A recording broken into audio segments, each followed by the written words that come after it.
Literatura assistida, a leitura que te acompanha.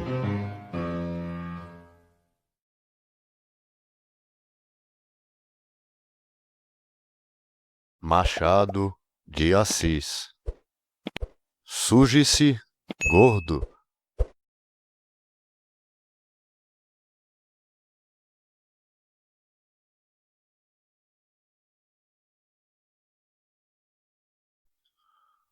Uma noite, há muitos anos, passeava eu com um amigo no terraço do Teatro de São Pedro de Alcântara. Era entre o segundo e o terceiro ato da peça, a sentença ou o tribunal do júri. Só me ficou o título, e foi justamente o título que nos levou a falar da instituição e de um fato que nunca mais me esqueceu. Fui sempre contrário ao júri, disse-me aquele amigo. Não pela instituição em si, que é liberal, mas porque me repugna condenar alguém, e por aquele preceito do Evangelho: não querais julgar, para que não sejais julgado. Não obstante, servi 2 vezes. O tribunal era então no antigo Aljube, fim da Rua dos Ourives, princípio da Ladeira da Conceição. Tal era o meu escrúpulo que, salvo 2, absolvi todos os réus. Com efeito, os crimes não me pareceram provados. 1 ou 2 processos eram muito mal feitos. O primeiro réu que condenei era um moço limpo, acusado de haver furtado certa quantia, não grande, antes pequena, com falsificação de um papel. Não negou o fato, nem podia fazê-lo. Contestou que lhe coubesse a iniciativa ou inspiração do crime. Alguém, que não citava, foi que lhe lembrou esse modo de acudir a uma necessidade urgente. Mas Deus, que via os corações, daria ao criminoso verdadeiro o merecido castigo. Disse isso sem ênfase, triste, a palavra surda, os olhos mortos, com tal palidez que metia pena. O promotor público achou nessa mesma cor do gesto a confissão do crime. Ao contrário, o defensor mostrou que o abatimento e a palidez significavam a lástima da inocência caluniada. Poucas vezes terei assistido a debate tão brilhante. O discurso do promotor foi culto, mas forte, indignado, com um tom que parecia ódio, e não era. A defesa, além do talento do advogado, tinha a circunstância de ser a estreia dele na tribuna. Parentes, colegas e amigos esperavam o primeiro discurso do rapaz, e não perderam na espera.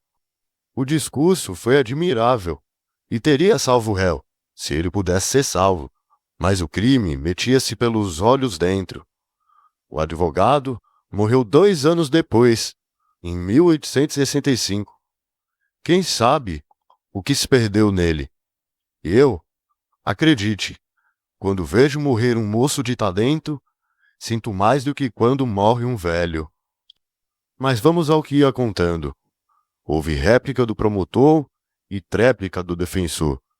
O presidente do tribunal resumiu os debates e, lidos os quesitos, foram entregues ao presidente do conselho, que era eu.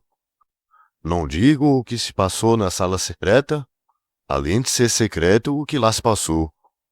Contarei depressa. O terceiro ato não tarda. Um dos jurados do conselho, cheio de corpo e ruivo, parecia mais que ninguém convencido do delito e do delinquente. O processo foi examinado, os quesitos lidos e as respostas dadas. 11 votos contra 1. Só o jurado ruivo estava inquieto. No fim, como os votos assegurassem a condenação, ficou satisfeito. Disse que seria um ato de fraqueza, ou coisa pior, a absolvição que lhe dessemos. Um dos jurados, certamente o que votara pela negativa, proferiu algumas palavras de defesa do moço. O ruivo chamava-se Lopes. Replicou com aborrecimento: como, senhor? Mas o crime do réu está mais que provado. Deixemos de debate, disse eu, e todos concordaram comigo. Não estou debatendo. Estou defendendo meu voto. Continuou Lopes. O crime está mais que provado. O sujeito nega, porque todo réu nega. Mas o certo é que ele cometeu a falsidade, e de falsidade. Tudo por uma miséria. 200 mil réis? Suje-se, gordo. Quer sujar-se? Suje-se, gordo. Suje-se, gordo. Confesso-lhe que fiquei de boca aberta. Não que entendesse a frase, ao contrário. Nem entendi, nem a achei limpa. E foi por isso mesmo que fiquei de boca aberta. Afinal, caminhei e bati a porta. Abriram-nos. Fui à mesa do juiz. Dei as respostas do conselho e o réu saiu condenado. O advogado apelou. Se a sentença foi confirmada ou a apelação aceita, não sei. Perdi o negócio de vista. Quando saí do tribunal, vim pensando na frase do Lopes e pareceu-me entendê-la. Suje-se, gordo? Era como se dissesse que o condenado era mais que ladrão. Era um ladrão reles, um ladrão de nada. Achei esta explicação na esquina da rua de São Pedro. Vim ainda pela dos Ourives. Cheguei a desandar um pouco, a ver se descobria o Lopes para lhe apertar a mão. Sem sombra de Lopes. No dia seguinte, lendo nos jornais os nossos nomes, dei com o nome todo dele. Não valia a pena procurá-lo. Nem me ficou de cor. Assim são as páginas da vida, como dizia meu filho quando fazia versos. E acrescentava que as páginas vão passando umas sobre as outras, esquecidas apenas lidas. Rimava assim, mas não me lembra a forma dos versos. Em prosa disse-me ele, muito tempo depois, que eu não deveria faltar ao júri, para o qual acabava de ser designado. Respondi-lhe que não compareceria, e citei o preceito evangélico. Ele teimou, dizendo ser um dever de cidadão, um serviço gratuito, que ninguém que se prezasse podia negar ao seu país. Fui e julguei 3 processos. Um destes era de um empregado do Banco do Trabalho Honrado, o caixa, acusado de um desvio de dinheiro. Ouviram falar no caso, que os jornais deram sem grande minúcia, e, aliás, eu lia pouco as notícias de crime. O acusado apareceu e foi sentar-se no famoso banco dos réus. Era um homem magro e ruivo. Fitei-o bem e estremeci. Pareceu-me ver o meu colega daquele julgamento de anos antes. Não poderia reconhecê-lo logo por estar agora magro, mas era a mesma cor dos cabelos e das barbas, o mesmo ar, e por fim, a mesma voz e o mesmo nome, Lopes. Como se chama? Perguntou o presidente. Antônio do Carmo Ribeiro Lopes. Já me não lembrava os 3 primeiros nomes. O quarto era o mesmo, e os outros sinais vieram confirmando as reminiscências. Não me tardou reconhecer a pessoa exata daquele dia remoto.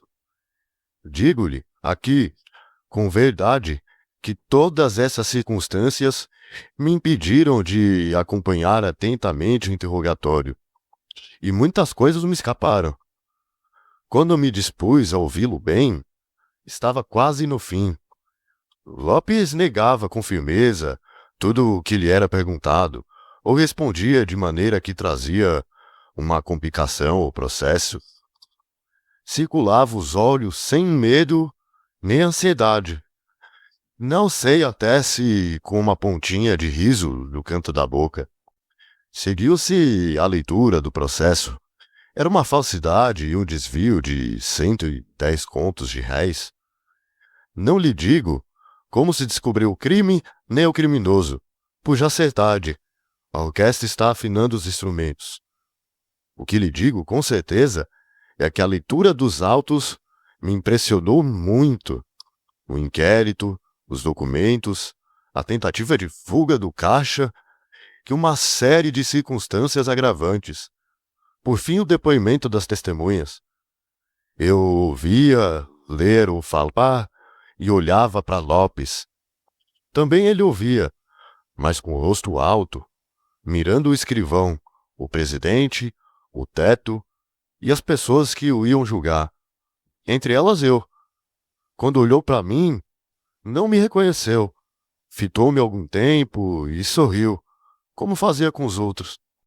Todos esses gestos do homem serviram a acusação e a defesa, tal como serviram, tempos antes, os gestos contrários do outro acusado.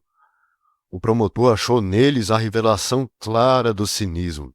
O advogado mostrou que só a inocência e a certeza da absolvição podiam trazer aquela paz de espírito.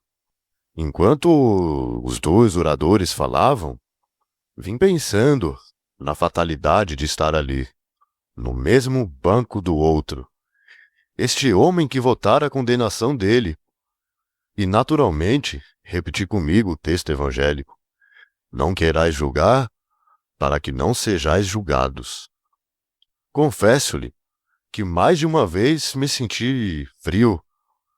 Não é que eu mesmo viesse a cometer algum desvio de dinheiro, mas podia, em ocasião de raiva, matar alguém ou ser caluniado de desfalque.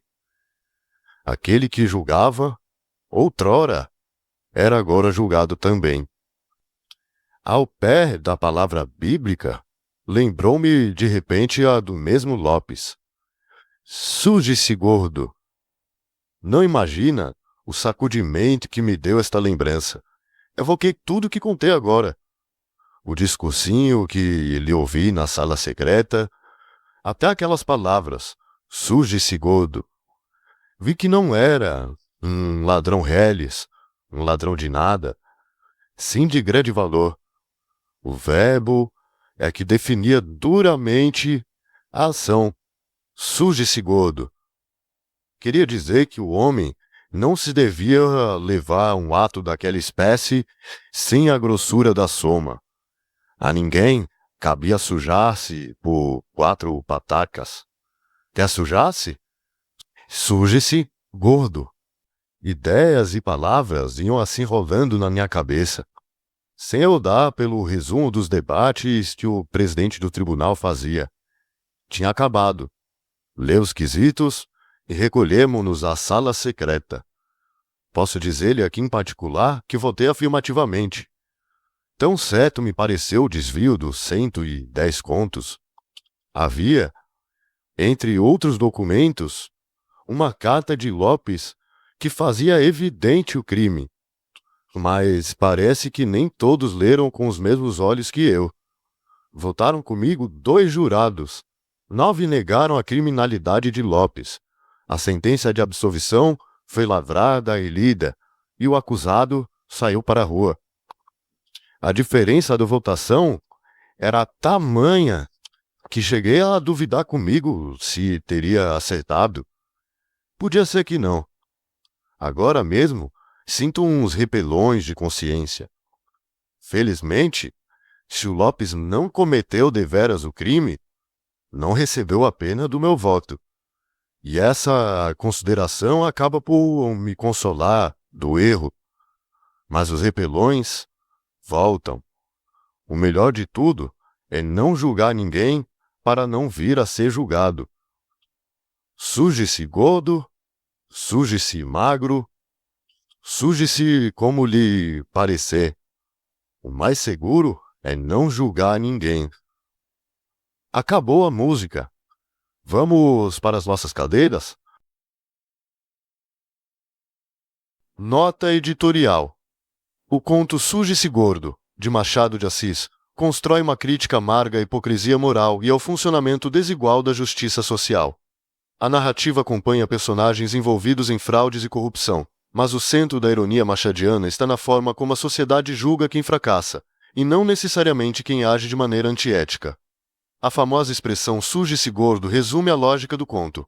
Pequenos desvios são condenados, enquanto grandes corrupções acabam absorvidas ou até admiradas quando associadas ao poder ou ao sucesso.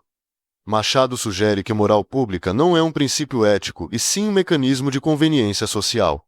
Sob uma perspectiva sociológica, o conto mostra uma sociedade marcada pela seletividade da punição. Nem todos os indivíduos possuem o mesmo direito ao erro. Alguns conseguem transformar crimes em influência, enquanto outros são esmagados pela exposição e pelo fracasso. A justiça parece atravessada por hierarquias sociais e interesses. O texto também expõe como os personagens racionalizam suas próprias faltas. O desconforto moral é substituído por justificativas práticas, moldando um ambiente em que a corrupção deixa de ser exceção e passa a integrar a lógica cotidiana das relações sociais e da burocracia. Suje-se gordo apresenta um reflexo inquietante sobre uma sociedade em que o sucesso pode servir como absolvição informal, e em que a ética frequentemente perde espaço diante do prestígio e de poder.